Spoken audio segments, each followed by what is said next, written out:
Good morning travelers, Kentot here and naatay new phone na ipakita sa inyo ug atong i-unbox ang bag-ong Samsung Galaxy A54 5G. And disclaimer lang sa tanan, dili kay ta expert in terms sa mga technical specs and words na ginagamit if ever mag-unboxing ang isa ka creator. Pero grabe kay ko ka-excited ani na phone na magamit kay buyag kay ni siya review in terms sa camera. Inana ko ka-excited maski pag-open gidugay-dugay gid nako siya. Grabe ko ka-excited gid ani na phone kay magamit jud nako ni siya sa akong travel vlog and food vlog sa mga next nako na laag and adventure. So if ever mag-avail mo ani, ako lang ipakita sa inyo kung unsay sulod og naa sa box. So, ang first is ang Samsung guide, which is dili man gyapon nato na siya nabasa. Ato lang gyud na siya gipakita. And nahapot tay push pin for the same card, and also naa siya cord na C2C. So, wala lang gid siya adapter na patapat. So, this is Samsung Galaxy A54 5G. The SRP is 26,990 and 24,990. Magdepende sa iyang gig. And the processor is Exynos 1380, connectivity is 5G, LTE Wi-Fi, and IPX rating is IP67. And naa na po siya triple camera with 50 megapixel OIS, 12 megapixel ultra wide, and 5 megapixel macro.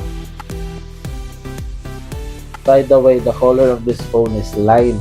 Grabe kay siya ka-refreshing sa mata. Grabe kay gagwapa na phone. As in, mapansin gid sa mga tao. Look at that. How beautiful Samsung Galaxy A54. And ipakita na ko sa inyo ang tibuok itsura sa phone. So, naatay power button and volume button.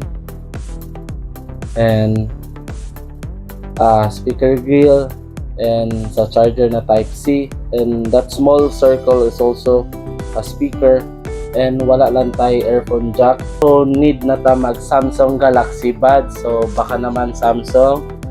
And naatay SIM tray, dual SIM na ta, and also that small circle again is a speaker. And maupaning dapat ninyo na mga need na bawaan na mas specs na sa screen tanan.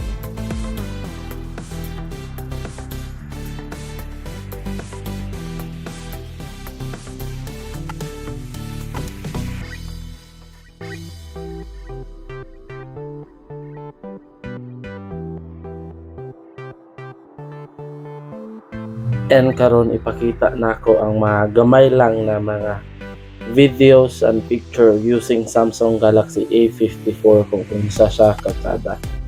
This is macro shot.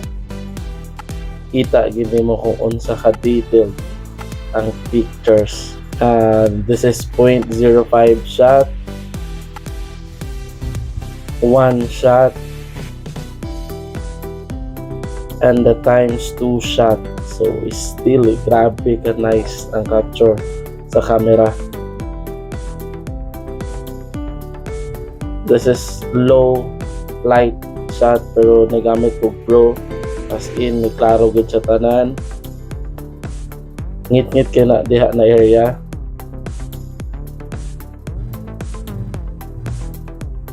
Look at that.